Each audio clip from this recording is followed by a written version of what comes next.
शहरातील मुस्लिम बहुल भागांमध्ये मूलभूत नागरी सुविधा उपलब्ध करून द्याव्यात, कब्रस्थानांचा विकास करावा आणि आवश्यक निधी मंजूर करावा या प्रमुख मागण्यांसाठी गुरुवारपासून सुरू असलेलं फारुख शाब्दी यांचं बेमुदत अन्नत्याग आंदोलन अखेर मागे घेण्यात आलं.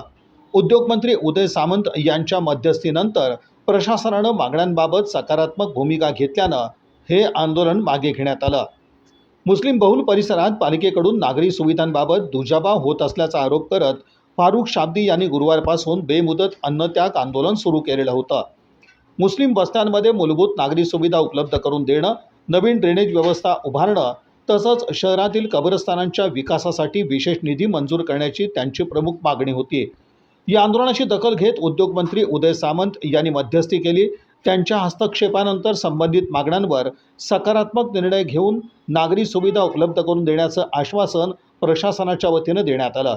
त्यानंतर फारुख शाब्दी यांनी आपलं बेमुदत उपोषण मागे घेतलं. यावेळी पालिकेतील शिवसेनेचे गटनेते अमोल शिंदे यांच्यासह शाब्दी यांचे समर्थक आणि नागरिक मोठ्या संख्येनं उपस्थित होते. उपोषण मागे घेता समर्थकांनी जोरदार घोषणाबाजी करत आनंद व्यक्त केला. दरम्यान आंदोलन मागे घ्यावं यासाठी काही दिवसांपूर्वी आमदार विजयकुमार देशमुख यांनीही फारुख शाब्दी यांची भेट घेऊन चर्चा केलेली होती. अखेर मंत्रीस्तरीय मध्यस्थीनंतर हे आंदोलन स्थगित झाल्यानं या प्रश्नावर पुढे काय कार्यवाही होते याकडे आता सर्वांचं लक्ष लागलं आहे.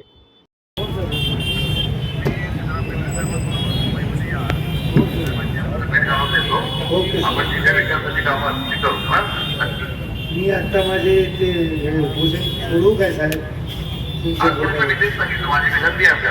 ओके ओके, कमिटमेंट आहेत ना साहेब माझे. हे समाजचे मुद्दे आहेत साहेब, माझे पर्सनल नाही. ओके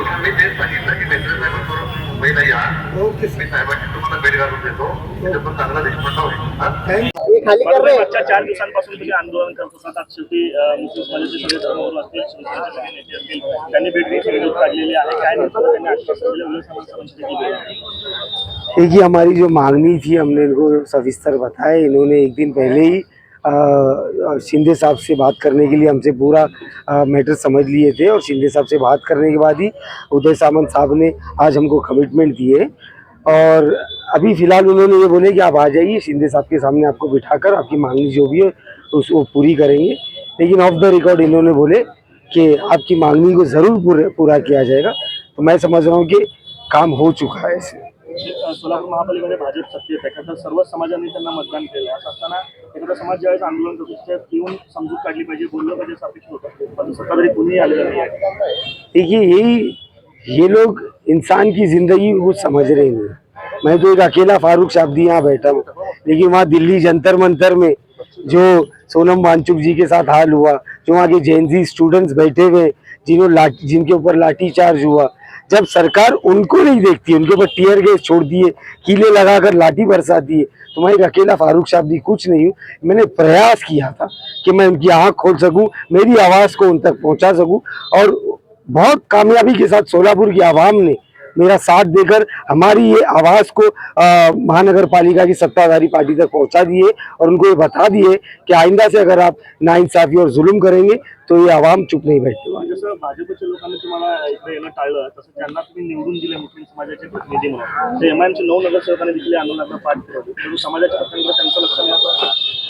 देखिए, बदकिस्मती की बात यह है कि मैं जो प्रश्न उठाया हूँ वो कहीं ना कहीं मुस्लिम समाज के ही है और मुस्लिम एमआईएम यानी मुस्लिम समाज के ही प्रतिनिधि हो गए वो लोग. तो उनको ऐसे लगा कि मैंने उनको छोटा दिखाने के लिए या उनके काम में दखल करने के लिए मैंने प्रश्न उठाया. शायद इसकी वजह से उसकी नाराज़गी थी.